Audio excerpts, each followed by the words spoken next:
राधे राधे, जय श्री कृष्णा। मैं सीमा सिंह आप सभी धर्म प्रेमियों का स्वागत करती हूँ। आज मैं आपको एक पौराणिक कहानी सुनाने जा रही हूँ। आज मैं आपको विष्णु भगवान की एक प्राचीन और पौराणिक कहानी सुनाने जा रही हूँ। एक नगर में एक समर सिंह नाम का राजा व उनकी रानी का नाम चंद्रावती कुंवर था। राजा बड़ा ही दयालु, धार्मिक, दानप्रिय, सत्यवादी, प्रजा का रक्षक, विष्णु भगवान का परम उपासक था। उस नगर में राजा ने जगह जगह पाठशालाएं, अस्पताल, गौशाला, धर्मशालाएं खुलवा रखी थी। समय समय पर बड़े बड़े यज्ञ, हवन, पूजा पाठ भी राजा करवाता रहता था। राजा के दरबार में रोज सुबह अन्न वस्त्र का दान गरीबों व जरूरतमंदों को राजा करते थे। राजा पंडितों, विद्वानों, साधु संतों का आदर व दक्षिणा भी देते रहते थे। राजकोष में कभी धन की कमी नहीं हुई। प्रकृति भी उस नगर पर हमेशा मेहरबान रही। कभी भी अकाल और बाढ़ की स्थिति पैदा नहीं हुई। सब कुछ सही चल रहा था। लेकिन राजा को एक दुख था और वह महान दुख था, क्योंकि राजा की शादी के कई साल बीत गए, लेकिन राजा और रानी को कोई औलाद सुख नहीं मिला।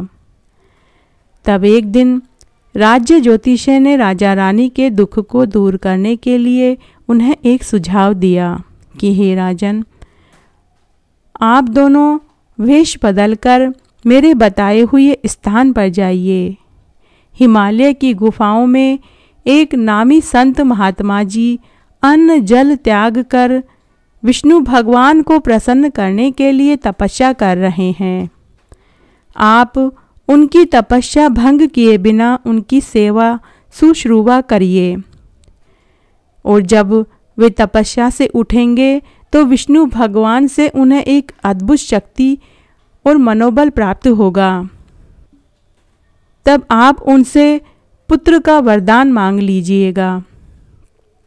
वो आपकी सेवा से प्रसन्न होकर आपको जरूर पुत्र रत्न का वरदान देंगे। तब राजा और रानी ने एक गरीब स्त्री पुरुष का वेश बनाकर हिमालय की गुफाओं में साधु की सेवा करने के लिए पहुंच गए। बिना साधु की तपस्या में भंग डाले वे साधु की खूब सेवा करने लगे। साधु के शरीर पर बिच्छू, चूहे, कीड़े मकोड़े हटाते, पूरे समय साधु महात्मा का ध्यान रखते।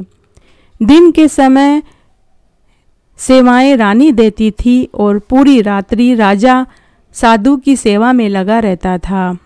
राजा और रानी कंदमूल फल खाकर जीवन बिताने लगे। राजा और रानी पूरे समय मौन रहते, क्योंकि अगर वो बोलते तो साधु की तपस्या में भंग पड़ सकता था। इस तरह राजा रानी ने कठोर तपस्या करने लगे। साधु की तपस्या से बड़ी तपस्या राजा और रानी कर रहे थे। पूरे समय मौन व्रत धारण किए हुए रहते थे। इस तरह सेवा करते करते कई बरस बीत गए।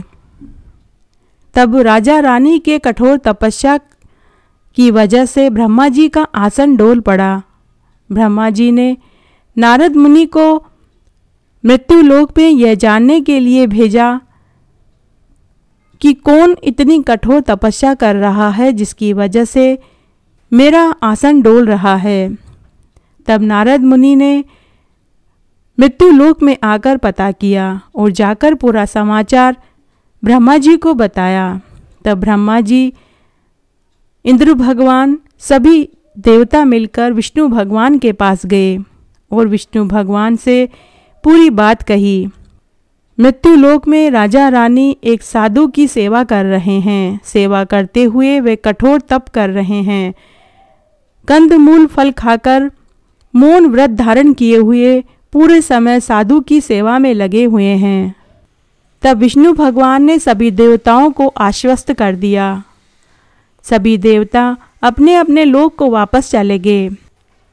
तब भगवान विष्णु मृत्युलोक में ब्राह्मण का वेश धारण करके वहीं हिमालय की गुफाओं में आकर प्रकट हुए।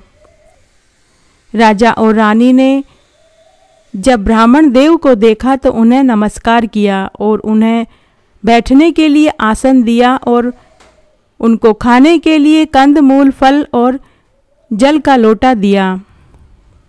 राजा रानी ब्राह्मण की सेवा कर रहे थे, तभी साधु की तपस्या में भंग पड़ गया। जब साधु ने अपने सामने अन्य लोगों को देखा तो उसे बड़ा गुस्सा आया। उसने कहा कि आप लोगों की वजह से मेरी तपस्या में भंग पड़ा है।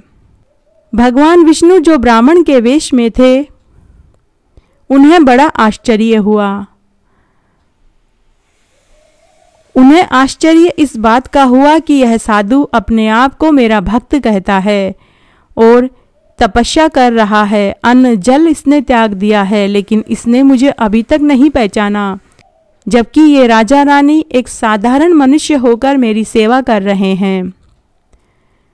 तभी ब्राह्मण के वेश में जो भगवान विष्णु थे, उन्होंने अपना साक्षात रूप प्रकट किया।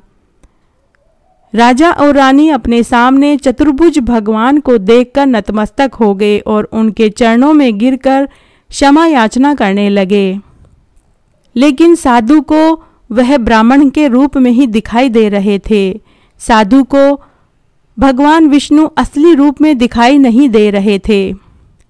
साधु को और भी गुस्सा आया। साधु आग बबूला हो गया और वह तरह तरह की गालियां देने ही वाला था। तभी राजा और रानी ने साधु से कहा कि हे महात्मन, हे संत, आपके सामने आपके प्रभु विष्णु भगवान चतुर्भुजधारी खड़े हैं। आप इन्हें क्यों नहीं देख पा रहे हैं? साधु ने कहा, अरे मूर्ख, यह कोई भगवान नहीं है। यह तो एक साधारण ब्राह्मण वेशधारी जैसा दिखाई दे रहा है। तब भगवान विष्णु ने राजा रानी से कहा, हे राजन, यह साधु एक ढोंगी संत है। इसे मैं ब्राह्मण वेशधारी के रूप में ही दिखाई दे रहा हूँ, परंतु तुम एक सच्चे भक्त हो। तुमने साधु की खूब सेवा करी और मौन रहकर कंदमूल फल खाकर कठोर तपस्या करी। तुम्हारे इस कठोर तप से ब्रह्मा जी का आसन डोल पड़ा और भगवान ब्रह्मा के कहने पर ही मैं तुम्हें वरदान देने आया हूँ। हे राजन, तुम वापस अपने घर जाओ।